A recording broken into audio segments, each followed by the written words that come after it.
Oi, como vai? Eu sou o Alan Blanco e isso é a Estratégia do Dia. Hoje o episódio cruza dois mundos que vivem se encontrando, tá? A política brasileira e, claro, confusão internacional. Mas são histórias separadas. De um lado, o Brasil já começa a ensaiar o roteiro de 2026. Uma pesquisa nova mostra Lula largando bem na frente, a direita se reorganizando, Bolsonaro escolhendo o herdeiro político e o mercado tentando recalcular quem afinal tem chance real de ganhar o segundo turno. Bom, e a outra matéria que a gente vai discutir lá do outro lado do planeta, mas com impacto global, os Estados Unidos apertam um cerco contra a Venezuela. Trump promete choque máximo, a China entra em campo para defender Caracas e o petróleo volta a ser o personagem principal de uma briga que mistura diplomacia, sanções e posts em rede social.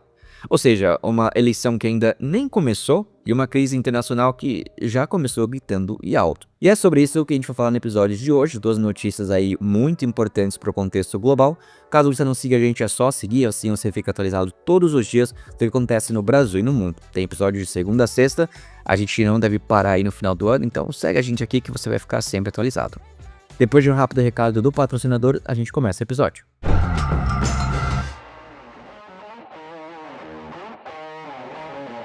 Este episódio da Estratégia do Dia é patrocinado pela Dil.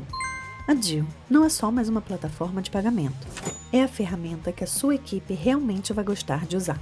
RH, TI e financeiro. Juntos, finalmente. Uma solução completa, desenvolvida para trazer tranquilidade. Para saber mais, acesse del.com/estratégia. Clique no link da descrição. Bom, se a eleição presidencial fosse hoje, sabia que o presidente Lula estaria muito confortável na liderança? Pelo menos é isso que diz uma pesquisa nova que saiu recentemente.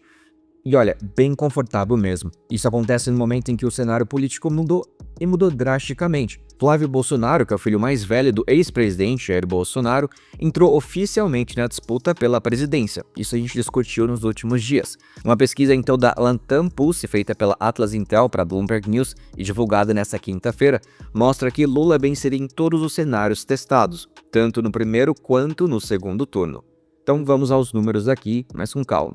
No cenário de primeiro turno em que Lula enfrenta os principais nomes da direita, o presidente aparece com quase 48% das intenções de voto. Então isso coloca Lula a mais de 26 pontos percentuais à frente do segundo colocado, que seria justamente Flávio Bolsonaro, com 21,3%. O governador de São Paulo, Tarcísio de Freitas, aparece logo atrás com cerca de 15% nesse mesmo cenário. Ou seja, se o primeiro turno fosse hoje, Lula ganharia com folga. Mas o segundo turno costuma ser onde as disputas realmente apertam. Então, vamos para lá. Num eventual segundo turno entre Lula e Flávio Bolsonaro, o presidente venceria por 53% a 41%. Uma diferença, vamos combinar, bem considerável. Já no segundo turno entre Lula e Tarcísio de Freitas, o cenário muda um pouco. Lula ainda venceria, mas por uma margem bem menor, apenas 4 pontos percentuais. E esse detalhe ajuda muito a entender por que o anúncio da candidatura de Flávio Bolsonaro mexeu tanto com Brasília, e claro, com a Faria Lima, na verdade com o mercado em geral. Bom, até pouco tempo atrás, muitos analistas políticos e investidores viam Tarcísio como o nome mais forte da oposição para enfrentar Lula em 2026. Ele era considerado mais competitivo, mais moderado e, na visão do mercado, mais previsível também. Só que tem um problema importante aí. Tarcísio já deixou claro que não pretende disputar o Palácio do Planalto sem um apoio explícito de Jair Bolsonaro e, claro, do grupo político ligado a ele. E é aí que entra a figura central dessa história. Mesmo preso sob acusações de ter tentado um golpe de Estado após perder a eleição de 2022, Jair Bolsonaro ainda exerce uma influência muito grande sobre a direita brasileira. Ele continua sendo o principal fiador político desse campo. Então, decidir apoiar a candidatura do próprio filho, Bolsonaro praticamente fechou a porta para outros nomes da direita que não tenham força suficiente para chegar sozinhos ao segundo turno. Na prática, isso reorganiza todo o tabuleiro eleitoral.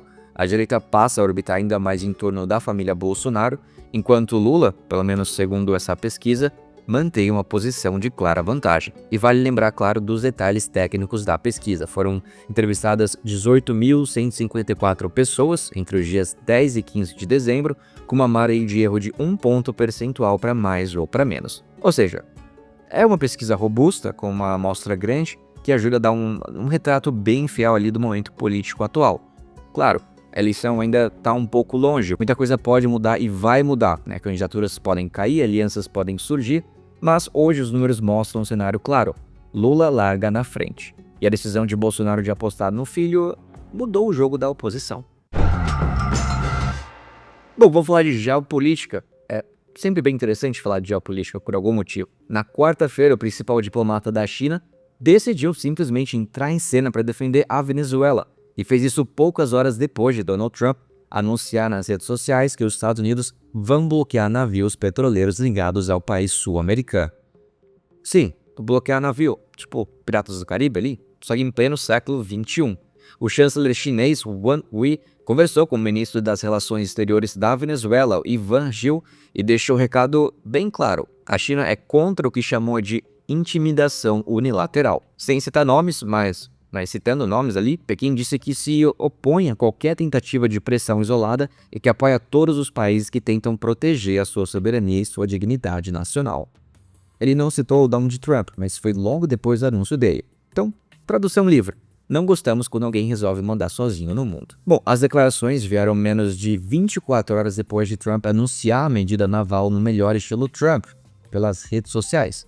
E não é qualquer medida, tá? O bloqueio de navios petroleiros representa uma escalada gigantesca e super importante na estratégia de Washington para aumentar a pressão sobre o governo socialista de Nicolás Maduro. Eles estão basicamente apertando o cerco econômico de um país que já vive sob sanções há muitos anos. Trump ordenou o bloqueio de petroleiros sancionados que entram e saem da Venezuela e prometeu impacto máximo. Abre aspas. O choque para eles será como nada que já tenham visto antes, fecha aspas. Isso Trump escreveu no Truth Social. Bom, do outro lado, a China fez o papel de aliada diplomática. Wang Yi afirmou que a Venezuela tem todo o direito de desenvolver parcerias econômicas mutuamente benéficas com outros países, e que Pequim acredita que a comunidade internacional, em geral, apoia essa posição. Ou seja, se Caracas quiser vender petróleo, negociar, fazer acordos, a China acha que isso é problema dela. Enquanto isso, Nicolás Maduro também se movimentou, tá? Falando na TV estatal venezuelana, ele contou que teve uma conversa longa, né? Quando o político diz longa, porque, meu Deus, deve ter durado horas mesmo, com o secretário-geral da ONU, Antônio Guterres. No mesmo dia, a Venezuela pediu oficialmente que o Conselho de Segurança das Nações Unidas se reunisse para discutir o que chamou de agressão contínua dos Estados Unidos. E como era de se esperar, a China apoiou o pedido. O porta-voz do Ministério das Relações Exteriores chinês, Guo Jiakun, confirmou em entrevista coletiva que Pequim está ao lado da Venezuela nessa solicitação à ONU. Então, resumindo aí toda essa história super dramática, os Estados Unidos apertam o bloqueio, a China entra em defesa e Venezuela chama a ONU. E o tabuleiro internacional vai ficando cada vez mais tenso, tudo isso com petróleo no centro da discussão, claro. Então, geopolítica, energia e redes sociais. Infelizmente, ou não, essa combinação raramente termina em algo simples. E eu sou o Alan Blanco, as informações são da Bloomberg News. E bora ler aqui alguns comentários do episódio passado. O João Pedro Ribeiro diz: Alan, se a pasta de amendoim é feita de amendoim, do que é feita a pasta de dente? Gosto muito do podcast, um ótimo final de ano pra você e equipe, show demais. É por isso que eu gosto desse podcast. Não faz sentido nenhum esse comentário, mas obrigado, João. Guilherme Limone diz: um dia vou anotar quantas analogias o Alan fez em um episódio. Pior que nessa não teve tanta, né? Teve uns que eu exagerei mesmo, foi mal. Isabel diz: 20 anos pra fechar um acordo, política é pi mesmo. Isabel, se você acha que, né, conciliação de terreno aí de herança era complicado, imagina esses contratos aí geopolíticos. E bom, gente, eu vou ficando por aqui. Muito obrigado pela audiência e pelos comentários mais uma vez. E a gente se encontra no próximo episódio. Um big beijo.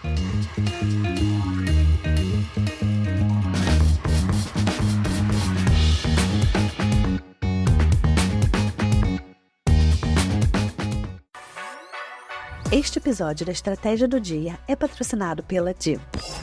Vamos ser sinceros, a maioria das plataformas de RH não são fáceis de usar. A DIL é diferente. Com IA nativo, garante conformidade e acompanha o crescimento da sua equipe, seja de 5 ou 50 mil pessoas.